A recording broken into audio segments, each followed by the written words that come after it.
Hello বন্ধুরা, good morning. কেমন আছো সবাই? আশা করি সবাই ভালো আছো, সুস্থ আছো। আর আমার নতুন একটি ভিডিওতে তোমাদের অনেক অনেক স্বাগত আর অনেক অনেক ভালোবাসা।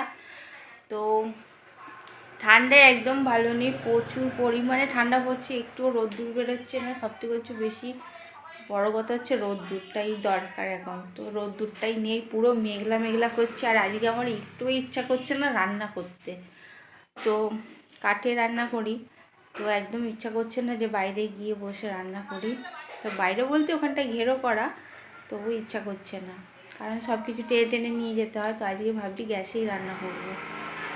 তো তোমাদের দাদাভাই এখন বাড়ি এলো, তো চলো দেখি কি রান্না করা যায় আজকে। তো গ্যাসেই করবো। এসে ভাত বসিয়ে দিয়েছি, আর এখানে সব কিছুই নিয়ে এলাম আবার রান্নাঘর থেকে, মানে ওখানে থাকে সব। আর দেখি মাছওয়ালা আসলে মাছ নেবো কি চিন্তা করছি, আজকে একদমই ইচ্ছা করছে না আমার। আর তোমাদের দাদাভাই এসে তো আবার কাজে চলে গেল। তো কোথায় গেছিলো, ওখান থেকে এলো, এসে আবার কাজে চলে গেছে। তো দেখো একটুও রোদ্দুর বেরোচ্ছে না, পুরো মেঘলা হয়ে রয়েছে। তো আমার এখন ইচ্ছা করছে কিছু গায়ে দিয়ে আর মানে চুপ করে শুয়ে থাকি এক জায়গায়। তো কিছু করার নেই, রান্না তো করতেই হবে। তো অনেক কিছু আছে রান্না করার, মটর শাক আছে, বাঁধাকপি আছে। তো ইচ্ছা করছে না। তো দেখি, কাশিটাও করেছে, কাশিটাও কমছে না এখনো। তো রান্না করছি হচ্ছে মটর শাক আর ডিমের ঝাল করবো, আর কিছু করব না। তো ভাতটা বসিয়ে দিয়ে শাকগুলো কেটে নিয়েছিলাম।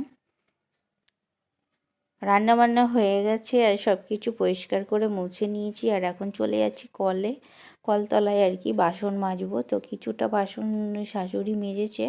আর এই দেখো আমাদের দুটো মুরগি আছে, তো মুরগিগুলো এখনও ডিম পাড়েনি। আর এই যে বাসন, তো কিছু বাসন হচ্ছে উনি মেজে দিয়েছে। আর একটু এখন যাবো একটু এক বালতি জল আনতে কাকিদের কলে। তো ওই যে চলে যাচ্ছি দেখো। আর কল থেকে একদম জল পড়ছে না, তোমরা তো জানোই কল খারাপ হয়ে গেছে।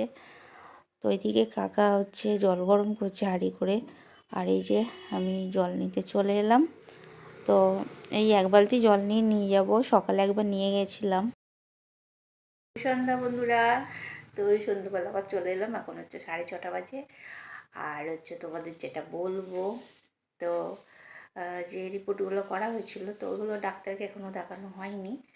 তো তো ডাক্তারকে দেখাও, তোমরা তো তোমাদের বলেছি বাইরের ডাক্তার তো সেরকমভাবে দেখানো হয় না।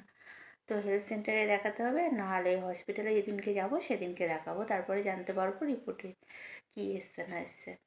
তো সবথেকে বড় কথা হচ্ছে যখন আমি করতে যাই রিপোর্টটা, মানে অ্যানোমালি স্ক্যান যেটা, তো ওইটা যখন করতে যাই, তো তখন মানে আমার খুব আনন্দ হচ্ছিলো মনের মধ্যে।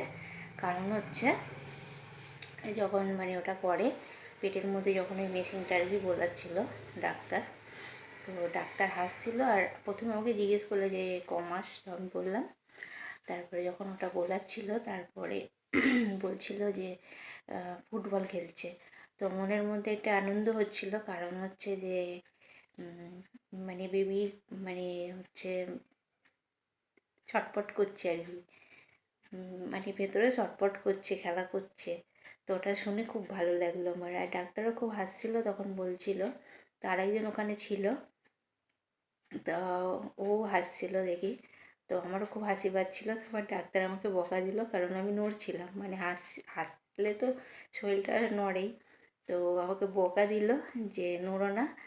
তো যাই হোক, ওই কথাটা শুনে আমার খুব খুব ভালো লাগছিলো, আর মনের মধ্যে সত্যি একটা আনন্দ হচ্ছিলো। আর আমার শোনা অনেকটাই ছটফটে, তো সবাইরই হয়, মায়েরাই একমাত্র বুঝতে পারে যে কতটা ছটফট করে ভেতরে।